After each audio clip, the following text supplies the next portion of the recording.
I was appointed as Goodwill Ambassador for UN Women 6 months ago. And the more I've spoken about feminism, the more I have realized that fighting for women's rights has too often become synonymous with man-hating. If there is one thing I know for certain, it is that this has to stop.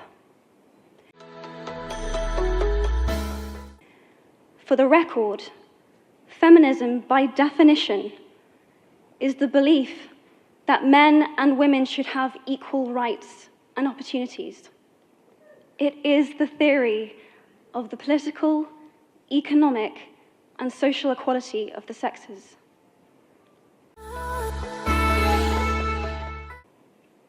I started questioning gender-based assumptions a long time ago.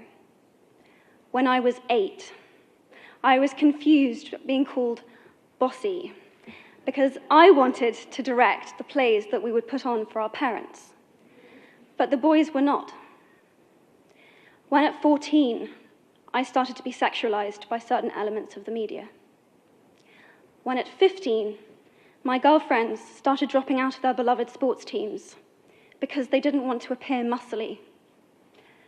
When at 18, my male friends were unable to express their feelings. I decided that I was a feminist, and this seemed uncomplicated to me. But my recent research has shown me that feminism has become an unpopular word. Women are choosing not to identify as feminist. Apparently, I am among the ranks of women whose expressions are seen as too strong, too aggressive, isolating, and anti-men, unattractive even. Why has the word become such an uncomfortable one?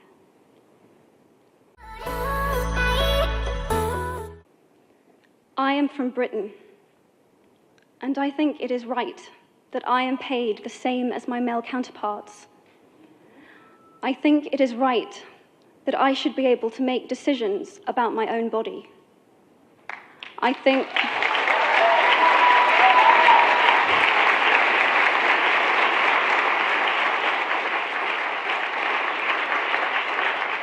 think it is right that women be involved on my behalf in the policies and the decisions that will affect my life.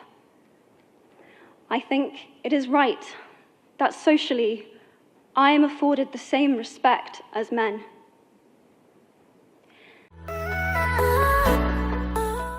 But sadly, I can say that there is no one country in the world where all women can expect to receive these rights. No country in the world can yet say that they have achieved gender equality. These rights I consider to be human rights, but I am one of the lucky ones. My life is a sheer privilege because my parents didn't love me less because I was born a daughter.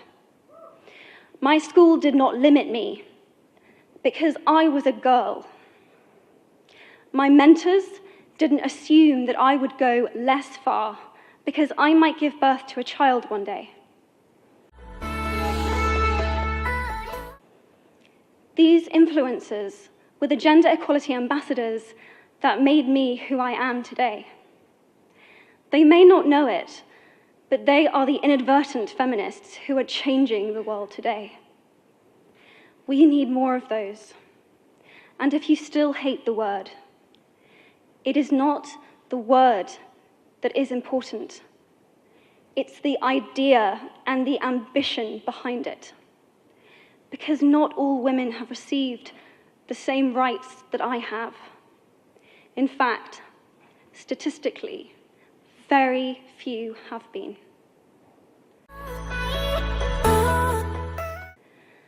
In 1997, Hillary Clinton made a famous speech in Beijing about women's rights. Sadly, many of the things that she wanted to change are still true today. But what stood out for me the most was that less than 30% of the audience were male. How can we affect change in the world when only half of it is invited or feel welcome to participate in the conversation? Men, I would like to take this opportunity to extend your formal invitation.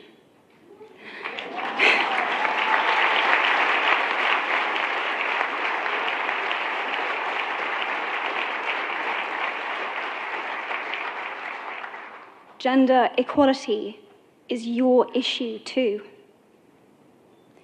Because to date, I've seen my father's role as a parent being valued less by society, despite my needing his presence as a child as much as my mother's. I've seen young men suffering from mental illness, unable to ask for help, for fear it would make them less of a man or less of a man. In fact, in the UK, suicide is the biggest killer of men between 20 to 49, eclipsing road accidents, cancer, and coronary heart disease. I've seen men made fragile and insecure by a distorted sense of what constitutes male success. Men don't have the benefits of equality either. We don't often talk about men being imprisoned by gender stereotypes, but I can see that they are, and that when they are free, things will change for women as a natural consequence. If men don't have to be aggressive in order to be accepted, women won't feel compelled to be submissive. If men don't have to control, women won't have to be controlled. Both men and women should feel free to be sensitive. Both men and women should feel free to be strong. It is time that we all perceive gender on a spectrum instead of two sets of opposing ideals.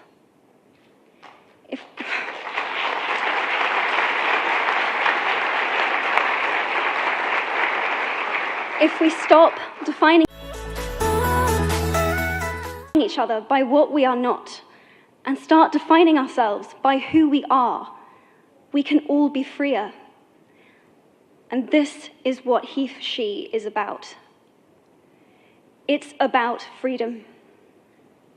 I want men to take up this mantle so that their daughters, sisters, and mothers can be free from prejudice, but also so that their sons have permission to be vulnerable and human too.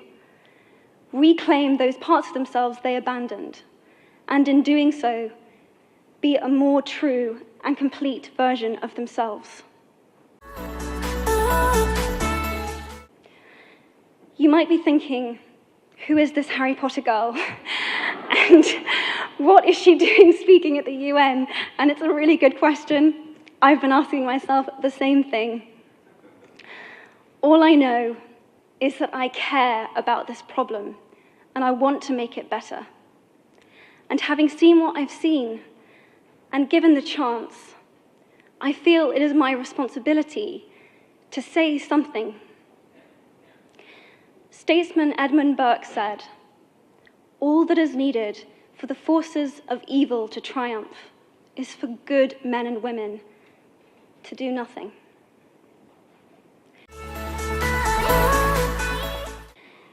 In my nervousness for this speech, and in my moments of doubt, I've told myself firmly, if not me, who?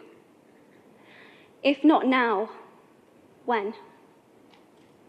If you have similar doubts when opportunities are presented to you, I hope that those words will be helpful.